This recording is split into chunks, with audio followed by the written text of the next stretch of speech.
Hi and welcome to this video, which is all about changing the brake pads on a Renault Laguna 2, and as you can see, had none, which is not too good. Heard a bit of a rattling while driving and thought that doesn't sound right, sounds like metal hitting metal. But anyway, that aside, this video shows you how to change these brake pads and also all the things that can go wrong with just doing that simple job, because we had the metal spring clip, which is obviously steel and it's going into aluminium, so that had corroded and locked solid. The handbrake cable didn't want to come out because again the caliper is made of aluminium and that was steel, so that had corroded. The nut then to try and remove the handbrake cable, because obviously you can't get the caliper off without moving that handbrake cable, that sheared. So basically everything went wrong that could have gone wrong. So anyway, so yeah, if you've got a Renault Laguna 2 and you want to see how to change the rear brake pads and what to watch out for, this might be the video for you. So anyway, if you can like and subscribe, that would be much appreciated, and have a good weekend. So the first job is to remove the rear wheel. So since we're jacking the rear of the car up, it's probably a good idea to chock the front wheels just to avoid the car rolling forward. And then we need to jack the car up, so that's the jacking point for the Renault Laguna. Now normally you would actually break the wheel nuts loose first, but we will get away with that because obviously the handbrake's still on. So it's break the wheel nuts loose with a 17mm socket, and then we can see the condition of my brakes, which aren't too good. And obviously I'm also going to do the other side now. I'm doing it properly now with the car actually on the ground, because obviously the brake pads do need to be replaced in pairs. So there we are. So that's both those off, and then what we need to do is take the handbrake off, and if it's the electronic one you need to pull the lever and then push the button like so, and then you'll get a dashboard message telling you to apply the handbrake. Okay, so there's my discs, which don't look too good. We'll have some photos at this point just to label everything. So we've got the brake disc and the rotor, the spring clip, the brake pads, the brake caliper and the caliper carrier, and also the handbrake cable there. So the next job is to remove the spring clip. So this is actually normally a 3-second job. You just pop the screwdriver in there and ping it out. Now if it doesn't come out, then this can be a problem, because if you start forcing it and it shatters, because they're normally made of hardened steel, you'll end up with part of it stuck in the caliper, and trying to drill them out is an absolute nightmare, because it'll be a sharp point and you'll struggle to get the drill bit flat on it. It's just not worth snapping it. So this is the process I use, which seems to have worked, and it requires a lot of patience. Just try wiggling it, tapping it, and gradually it will normally come loose, but just don't force it. So I wouldn't normally like to use MAP gas near the brake parts, but in this situation this is quite sort of desperate. But they will come normally if you just persevere at it and be gentle with all your movements. There we go. So that one's now out. So, and then hopefully the top one just comes out. So a little bit of wiggling. There you go. So those do need replacing. They're normally about £5 for a pair.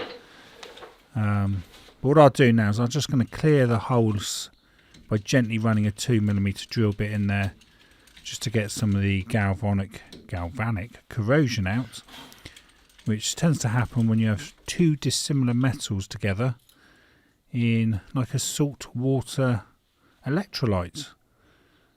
So it causes a lot of problems. But anyway, it's out now, so next job is to remove the brake caliper. So again, I'll start with some photographs here just to show the different parts. So we've got the brake caliper, the caliper carrier. There you can see the brake pads and the guide pin caps. And on the other side there's the handbrake. That was the bolt that snapped later in this video. So anyway, so this part should be nice and easy. Remove the 2 dust caps and remove the guide pins. Now for that it's a 7mm hex socket. Now the lower one is a little bit more tricky because there's not much room there, because it's like in the trailing arm. These are actually quite stiff again. Shame to say that I haven't been servicing this car a lot because I don't normally drive much, so it tends to just sit there for when I need a car, but now I'm tending to use it a bit more. The brakes are wearing out.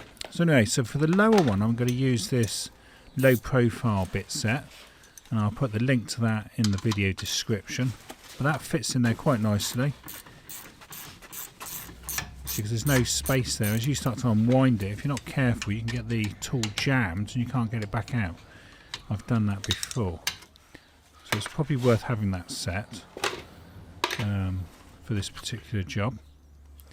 So there we go, there's the guide pins out. Now this is where things go south quickly.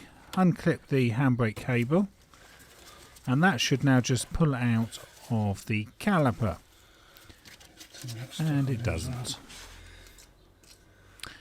So again, I was working at this but I could not get this cable out of there. So again, it's galvanic corrosion that's causing the problem, because the caliper is aluminium and the sort of ferrule on the handbrake cable is steel. So they've obviously decided to completely bond together forever. So that's not going to come out. That gives you a bit of a problem because it's too tight to remove the caliper. So now we need to try and make some slack. So I thought, well, we'll undo the bracket then that's holding the handbrake cable, and then that went wrong. There we go. There's the head of the bolt. Well, the bracket's free now. It's permanently free. So anyway, so if you can undo that without breaking it, that will give you some movement. Now, I had to unclip it from the bracket at the back. That actually unbolts, but mine wasn't going to. And that's just snapped in half. But the handbrake cable's free, so we should be able to very carefully work the caliper now off the carrier. Not a lot of space there. These handbrake cables are quite tight. So here we go. Here's the mess of my brakes. That's quite stuck in there. So there's a little bit of pad on that one. But this side doesn't look so good. I think that's sort of no pad there. Yes. Probably call it just in time. I say just in time. I was about to say it won't have damaged the brake disc, but looking at that brake disc, it probably should be changed as well, because I think they were done about 50,000 miles ago. But so they've done quite a bit of duty cycle, should we say. So a bit of a sound coming from that as I spin it. I wonder if there's a bit of debris in there, some rusty metal. But anyway, on to the next stage, which is to wind the brake caliper piston back in. So for this you need to push the piston in and also wind it at the same time. So I'll be using this kit here. These are quite cheap. Again, I'll leave a link in the description as I do with all my tools. Now this should actually sort of rotate in quite nice and smoothly. Now mine wasn't. It was struggling a bit there, so I'll probably end up with problems with this later on where I'll get a sticking piston. I and then the disc will overheat. So it shouldn't be too stiff like this. Now I've pushed the piston back in, but I actually haven't pushed it in as far as it should go, as you'll find out later on. But because it felt like it had come to the end of the stop, but it hadn't, it's just extremely stiff, which it shouldn't be. So, but anyway, so I'm now going to clean the carrier out so that I can get the new brake pads in and so that they don't bind. Now normally I would take the carrier off, put it on a workbench and do it that way, do it a bit more thoroughly. But I do need this car for work, so needs must at the moment. So you should wear a mask when you do this really, but saying that, I don't think asbestos has been used in brakes for a very long time. Okay, let's fit those new brake pads now. So for this I'm using some Bosch brake pads, which are about £25 from a auction site. And these actually fitted quite nicely, so I was quite pleased with these.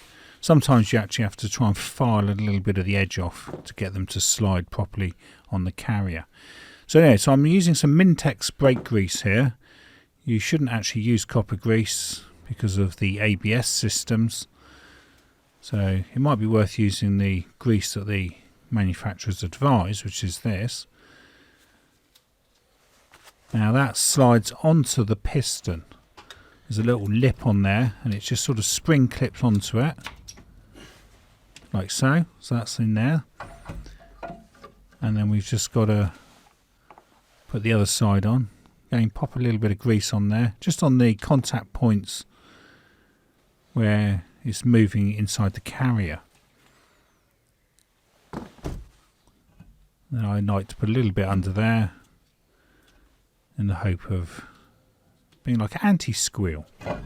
I don't think you actually need to do that, but it's old habits die hard, don't they? Okay, so that's all fitting in there. Like I say, sometimes they jam on different brands of brake pads. These Bosch ones went in nicely. The only problem is now the caliper actually won't go on because I've not wound that piston back in fully. So let's take them back out. Let's wind it in fully. That is very stiff. I really can predict I'm going to have some issues with this caliper later on. I'm trying to cut corners here really to save money, and it probably will backfire on me later on. So anyway, that said, the new brake pads are in and fitted. So there we are. So the next thing is now to refit the caliper. Okay, so the guide pins will need cleaning. So I'm going to use a bit of carburetor spray on here because that's quite powerful stuff. It's a lot stronger than brake cleaner.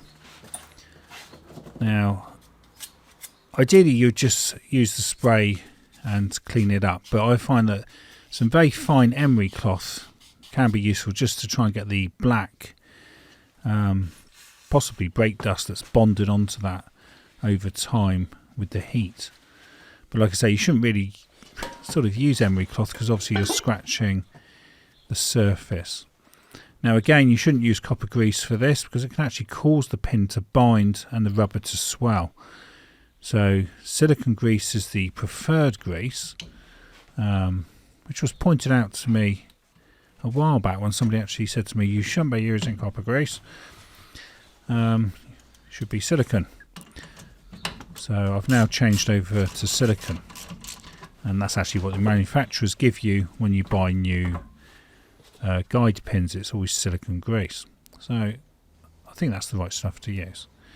So anyway, so put a bit of grease on there, pop those pins in. Now they're not done up tight, they're only done up to 7 Newton meters, so that's basically just that they're in there. So again, I'll use my low profile ratchet there, spin that back in. So that should be enough. I'm not actually going to use a torque wrench. but I will show it on the video there, because you should technically use one. So it's 7 Newton meters as seen, like that, and then we can pop the dust caps back on there. I know people are going to tell me I should have replaced the disc as well, and I do agree with that, but I drive very slowly, so, and the speed limits keep coming down lower and lower, so they should be alright. So for the spring clip, I'm actually going to try using some aluminium anti-seize this time, because I think they say to use that where aluminium is concerned. So since the caliper's aluminium, we'll try a bit of this. So I'm going to pop the spring in, but I will be replacing this spring later on, because it's clearly not very springy anymore. It's seen better days. They're normally quite sort of hard to actually get in, whereas this one's not, so the metal's gone completely soft. And then I put a normal bit of Mintex grease where the pin at the end contacts the carrier. So normally it'd take a lot more tension to fit that. So then we can just pop the handbrake cable back in. Again, I'm just going to put a little bit of grease on there. It also helps the put the nipple of the handbrake cable on there, like so. Because obviously you don't want to damage any of those fine wires and start them fraying. Okay, so the next job is to replace the wheel and torque. So before actually replacing the wheel, you should actually put some brake cleaner on that disc and make sure there's no grease on it. So then we just replace the wheel, and then we can torque those to 105 Newton meters. But I'll do that in a minute, because obviously I've got to go on to the other side now and repeat everything. So here you can actually see that I am using a brake disc cleaner there on the rotors. So I don't think I actually got any grease on the other side, which is why I didn't use it, but you should go over it with that just to be sure, especially if you just put new brake pads on. The last thing you want to do is get any grease on them. So it does make sense. So putting the wheel nuts back on there now, and I think this has been quite an exhausting process for me. This should have been a simple job, and it didn't turn out that way. Okay, so now to pump the brakes and activate the handbrake. Okay then, so you just need to push down gently. I don't push all the way to the floor, I only push part way because of the master cylinder. I don't want anything to happen to the master cylinder. So gentle pushing just to make sure they're on, and then we can activate the handbrake like so. And now finally, just to torque those 5 wheel nuts up. So it's 105 Newton meters for the wheel nuts. So obviously the handbrake's holding the wheel, which is a good sign at least. We'll get them tight. And then obviously repeat that for the other side.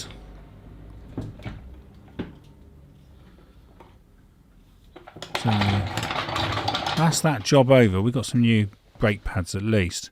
So here's some torque settings that you may need that are relevant to the rear wheels and the brakes.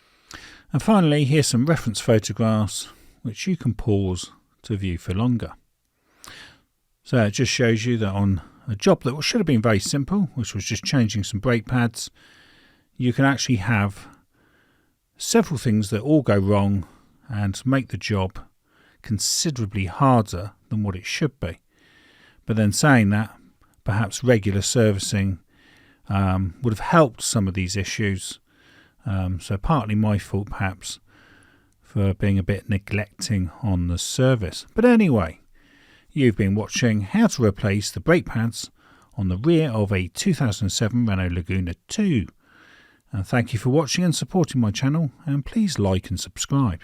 This video was filmed and edited by me, Mark Savage, in May 2023, and I can be found on Instagram and Facebook as Coats and Gators.